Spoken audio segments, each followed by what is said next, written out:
Juana Paula Manso nació en Buenos Aires el 26 de junio de 1819 y falleció el 24 de abril de 1875 a los 55 años de edad, sin honores y en la pobreza. En el barrio de Montserrat fueron sus comienzos escolares. Fue muy destacada por su inteligencia y curiosidad. Ella quería probar que la inteligencia de la mujer, lejos de ser un absurdo o un defecto o un crimen o un desatino, sino que era su mejor adorno, que era la fuente verdadera de su virtud y de la felicidad. Juana, al estar tan avanzada en sus conocimientos con respecto a su edad, hacían que los métodos de enseñanza la aburriesen. Desde niña fue inteligente e intelectual. Aprendió a leer y a escribir a muy temprana edad. Tenía facilidad para aprender otros idiomas, por lo cual tradujo 2 obras del francés: El egoísmo y la amistad y los defectos del orgullo, y Macrogenia o la heroína de Grecia, que su padre hizo imprimir en Uruguay. Familia. El padre de Juana Manso era un inmigrante andaluz, ingeniero y agrimensor. Trabajaba haciendo puentes y canales. Llegó a la Argentina en 1789, casado con Teodora Martínez Cuenca, una porteña de ascendencia hispana, madre de Juana. Su padre era simpatizante del gobierno de Rivadavia. Eran tiempos difíciles, la lucha sobre la independencia seguía sin tregua. Los gobernantes no se ponían de acuerdo sobre cómo organizar el país, y Buenos Aires y las provincias del interior estaban siempre peleando por el poder. Juana se crió escuchando las discusiones que tenían los políticos de la talla de Rivadavia. Muchas veces esas conversaciones agitadas sobre los destinos de la patria. Eso la hizo ser una joven con decisiones fuertes. Era muy independiente.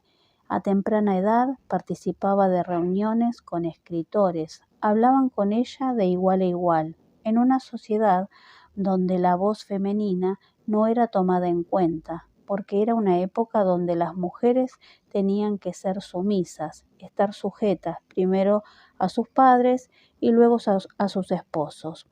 Por lo general vivían encerradas en sus casas, solo se dedicaban a cuidar a sus hijos y a los quehaceres domésticos y a lo sumo a tocar el piano. Ella pensaba que la inteligencia no tenía sexo y que la mujer debía tener las mismas oportunidades de educación y libertad que los hombres. Se casó en Brasil, más precisamente en Río de Janeiro, con un violinista. Ella, por el oficio que tenía su marido, viajó a Cuba y a Estados Unidos. Tuvo 2 hijas, Eulalia y Herminia.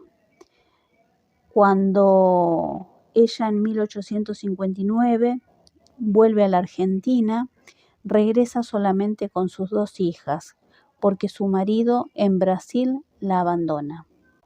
Exilio de la familia. Cuando Juan Manuel de Rosas comenzó a gobernar en Buenos Aires, la familia Manso tuvo que huir a Montevideo, porque su padre se opuso al gobierno. A partir de allí comenzó un largo peregrinaje, pero siempre acompañado por la pobreza. Primero vivieron en Montevideo y luego en Río de Janeiro. En Montevideo, Juana, para ayudar a su familia, puso en su propia casa una escuela para niñas llamada Ateneo de Señoritas, tan solo con 22 años. El regreso de Juana Manso a Buenos Aires se produce tras el fin del gobierno de Juan Manuel de Rosas a fines de 1850, y lo hace decidida a desarrollar las actividades culturales y educativas que realizó en las otras ciudades donde vivió.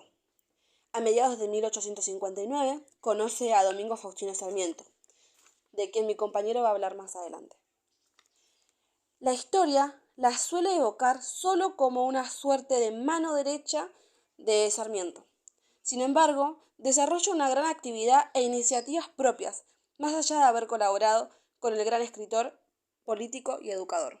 Tuvo una gran trayectoria como educadora, siendo maestra, directora, inspectora y además convirtiéndose en la primera mujer argentina que tuvo un cargo de gobierno. Integró la Comisión Nacional de Escuelas. Juana fue una traductora muy joven. Desde muy temprana edad se interesó por el estudio de idiomas. Fue así que tradujo libros y obras de educación en francés, inglés, portugués y español. Su primera traducción fue del francés y la realizó a los 14 años de edad. Del inglés tradujo varios escritos, entre ellos las lecciones objetivas, libertad civil, naturaleza y valor de la educación, lecturas e informes y el reglamento de las bibliotecas. Además, tradujo al castellano sus propias obras escritas en portugués durante su estadía y exilio en Brasil, entre ellas su novela Misterios de Plata, donde escribía contra Rosas. Juana Manso comenzó como periodista cuando vivía en Montevideo, donde ella colaboró con los periódicos El Nacional y El Constitucional. Luego, durante su estadía en Río de Janeiro, fundó el periódico O Jornal das Senhoras, el 4 de enero de 1852. En Buenos Aires escribió y publicó novelas literarias en formato folletín como La familia del Comendador y Los misterios del Plata. En sí mismo, ella como educadora, en 1859 comenzó a colaborar con los canales de la educación común, creados por Sarmiento en 1858, hasta 1862, en el que se discontinúan y se retoman en 1865 bajo la dirección de Juana Paula Manso en el año 1875. Y algo que quería agregar aparte por último es que en los diarios ella expuso sus ideas de igualdad de la mujer y de la educación popular, pero trajo esas nuevas ideas y experiencias que pensaban que podían servir para sentar las bases de una sociedad más justa, pero lamentablemente no fue así y la recibieron como una extraña y desconocida cuando regresó a Buenos Aires. Juana Manso, a través de sus obras, se puede ver a la mujer feminista, una de las primeras de nuestro país, ya que sus escritos son espacios de cuestionamiento a un estado de cosas que las mujeres no pueden acceder por ser netamente masculinas. Por eso lo que quería ella era igualdad de género en la formación docente. Por eso se la considera feminista por la lucha de integrar a la mujer al mundo de la educación a través de la formación, impulsando la formación docente. Luego, en noviembre de 1870, Juana comenzó con las conferencias para maestras. 4 años después, envió a la legislatura de la provincia de Buenos Aires la Ley Orgánica de la Enseñanza Común, en la que solicitó el profesionalismo, sueldos adecuados, apelaciones a las designaciones y vacaciones largas. Un dato pequeño es que en la Argentina la formación docente se institucionalizó en 1870 con la creación de la Escuela Normal del Paraná. Y algo pequeñito también que quería agregar era que en el álbum Señoritas las interesantes experiencias pioneras permiten llamarse feministas. En cuanto al legado de Juana Manso, ella fue una de las figuras más importantes para la sociedad de su época, en especial para las mujeres y niños. Fundó y dirigió varias escuelas, organizó los jardines de infantes, además de que ella es quien funda el primer jardín de infantes subvencionado por el Estado. Además, ella fue quien propuso la enseñanza disciplinar y funda varias bibliotecas públicas. También fue la mano derecha de Sarmiento quien la apoyó y defendió a lo largo de su trayecto. Y también ella fue la primera mujer en ocupar un cargo público. Ahora bien, en cuanto a sus inicios respecto a su labor pedagógica, se podría decir que empieza en 1841, cuando en 2 habitaciones de su casa ella funda el Ateneo de las Señoritas en Montevideo. Allí instruía a las jóvenes señoras del Uruguay en aritmética, lectura, labores, cuidado de los modales, lecciones de moral, gramática, francés, piano, canto y dibujo. y en su segunda estadía en la capital uruguaya volvió a instalar el Ateneo, sin embargo esta vez a solicitud y financiado por el Estado uruguayo. Sin embargo, fue en Argentina donde ella buscó ir tras la utopía que tenía en mente. En 1859, el escritor José Mármol la presenta a Sarmiento, quien en aquel entonces era jefe del departamento de escuelas. Él vería un gran potencial a desarrollar en ella, por lo que decide que ella sea la directora de la primera escuela mixta, la Escuela Normal Mixta número 1, en el barrio de Montserrat. Juana tuvo que luchar contra la gente que se oponía a la educación mixta. Ella defendía fuertemente sus ideas en diferentes conferencias y charlas que daba, llegando a ser abucheada y hasta la trataron de loca. A pesar de sus esfuerzos, los opositores del sistema educativo continuaron haciendo sus proclamas, apedreando los diferentes edificios a los que la escuela debía mudarse a causa de los daños que esta modalidad de protesta provocaron, teniendo como punto culminante una nota que le enviaron en julio de 1865, en donde le solicitaban la separación de los alumnos varones y que obligó a Manso a hacer un descargo diciendo que su escuela constituía una familia y que ellos se le separar a los hijos de su madre. Finalmente, a causa de las presiones, renunció al cargo el 1 de septiembre. Este hecho la hizo pensar que Argentina tenía costumbres de una colonia.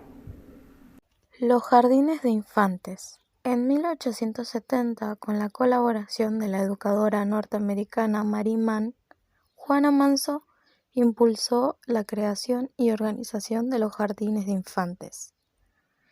Ella se refiere a la importancia de los establecimientos de educación inicial.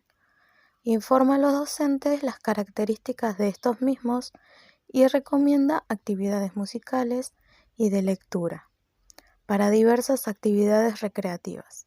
Introdujo los juegos, los recreos y propone actividades de educación física, clasificadas de inmorales por las autoridades educativas, y se ganó la antipatía de muchas mujeres y hombres. Métodos novedosos. Juana Manso tuvo un gran labor en la educación. Fue partidaria de la eliminación de exámenes y de los castigos corporales. Logró avanzar en las escuelas mixtas, las planillas de asistencia y promovió la incorporación de la enseñanza de idiomas.